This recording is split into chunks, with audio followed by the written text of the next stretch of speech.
afternoon, traders. This is a week in review. I'm also going to tell you what you can expect to see next week, and we're going to talk about the markets, how things have been really for this entire year so far, 2021.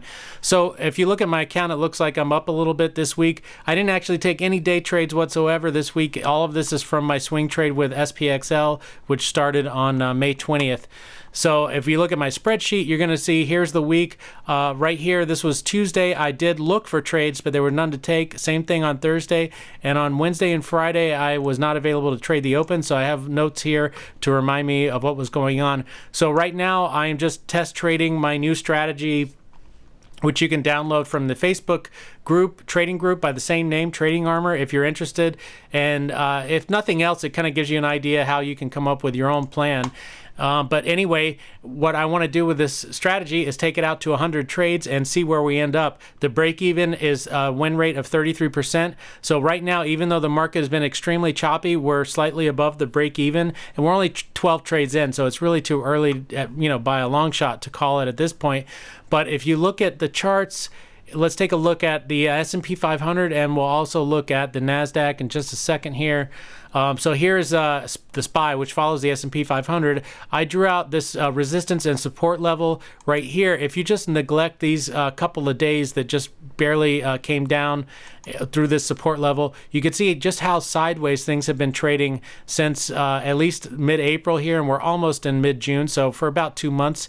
And if you look at the NASDAQ, it's even worse.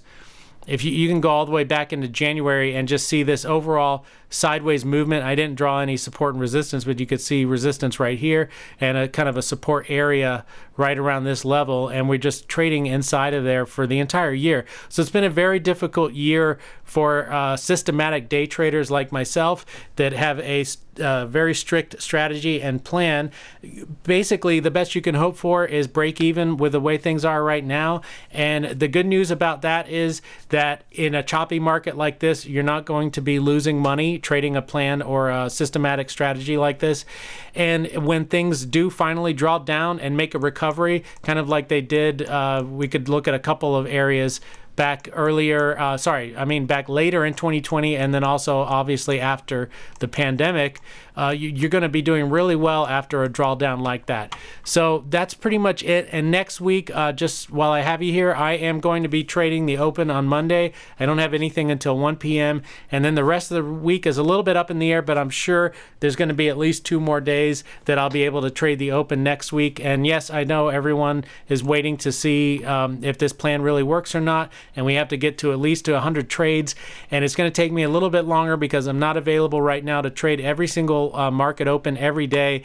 But it doesn't really matter in the long run, because what's going to happen is we're going to be exposed to a lot of different market conditions. You can see that it's been just this choppy market since the beginning of the year, and who knows what's coming for the rest of the year. We're probably going to have a drawdown at some point and then a recovery. So we're going to be exposed to all kinds of different market conditions before this test trading is done, and we'll really get a good idea of whether or not this strategy is really viable in the long run. And that's what really matters, right? It's not about one trade or 1 week. Anybody can have a green trade or a green week, but in the long run, year after year, are you going to be profitable? That's what this strategy is all about. So let me know if you have any questions about this strategy or about my trades or anything like that, and I'll try to get back to you. As always, go into every single trade with a plan, follow your plan, always take your stop losses no matter what, honor your profit targets, and in the long run, you should be green. Take care.